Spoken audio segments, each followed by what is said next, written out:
ஷெர்ஷாவோட period அப்ப ஹுமாயூன் என்ன பண்ணிட்டு இருந்தார் அப்படின்னு சொல்லி பாக்குறோம். கிபி 1555 இருந்து மறுபடியும் ரிட்டர்ன் வந்து ஹுமாயூன் ஷெர்ஷாவோட இறப்புக்கு அப்புறம் ஆக்ராவை கைப்பற்றி ஆட்சி பண்ண ஆரம்பிச்சிருப்பாரு. ஸோ இதுக்கு இடையில அவர் 1540 வந்து இந்தியாவை விட்டு அவர் புறப்பட்டு வெளியே போயிருப்பாரு. எங்க போயிருக்கு அப்படின்னா சிந்துக்கு, ஹுமாயூன் சிந்துக்கு செல்லும் வழியில் ஹமீதா பானு பேகம் அப்படிங்கிறவர் வந்து மணந்திருப்பாரு. அமர்கோட் என்ற இடத்தில் ஒரு இந்து அரசரான ராணா பிரசாத் என்பவரது ஆதரவுல இவர் வந்து வாழ்ந்து வந்திருப்பாரு. அந்த டைம்ல தான் வந்துட்டு அமர்கோட்ல 1542 அக்பர் வந்து பிறந்திருப்பாரு.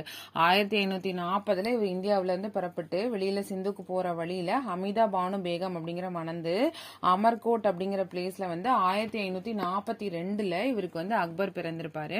கிபி 1555 ஆண்டு பார்த்தோம் அப்படின்னா ஆப்கான்களை முறியடித்து ஹுமாயூன் மீண்டும் என்ன பண்றாரு அப்படின்னா முகலாய அரியணையை கைப்பற்றாரு.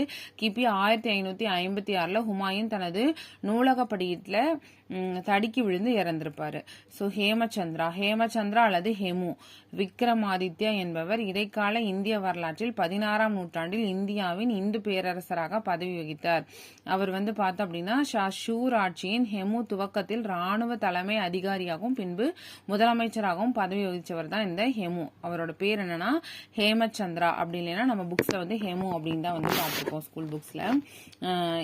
இந்த ஹெமு வந்துட்டு அக்டோபர் 7 கிபி 1556 டெல்லியில விக்ரமாதித்யா அப்படிங்கிற பேரோட வந்துட்டு அரியணை ஏறி இருப்பாரு. இவரோட முடிசூட்டும் விழா வந்து டெல்லியில புராண கிளால வந்து நடைபெற்றிருக்கும். இவர் வந்து அவரோட பேர்ல ஹெமுவோட வந்து தன்னோட பேர்ல வந்து நாணயங்களையும் வெளியிட்டிருக்காரு. இந்த ஹெமு தான் வந்துட்டு 2ஆம் பானிபட் போருக்கு காரணம். 2ஆம் பானிபட் போர் எப்ப நடந்திருக்கும் அப்படின்னா நவம்பர் 5 கிபி 1556 முகலாயர்கள் மற்றும் ஆப்கானிய படை தலைமையேற்ற ஹெமுவிற்கு இடையே பானிபட்ல நடந்துச்சு. முகலாயர்களுக்கும் ஆப்கானிய படைக்கு தலைமையேற்ற ஹெமுக்கு இடையில தான் இந்த 2ஆம் பானிபட் போர் நடந்திருக்கும். இந்த பீரியட்ல யார முகலாய படையை ரூல் பண்ணிட்டு இருந்திருப்பா அப்படின்னு பார்த்தோம்னா அக்பர். சோ அக்பர் தான் இந்த 2ஆம் பானிபட் போர்ல வந்து வெற்றி பெற்றிருப்பாரு.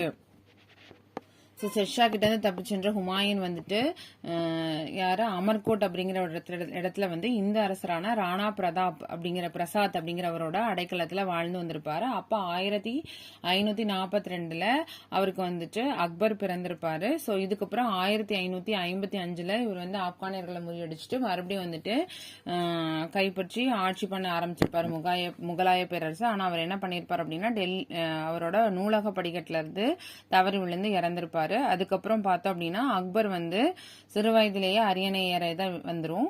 சோ இந்த அக்பர் வந்து ஒரு பாதுகாவலரோட பேர்ல தான் வந்து ரூல் பண்ணிட்டு இருந்திருப்பாரு.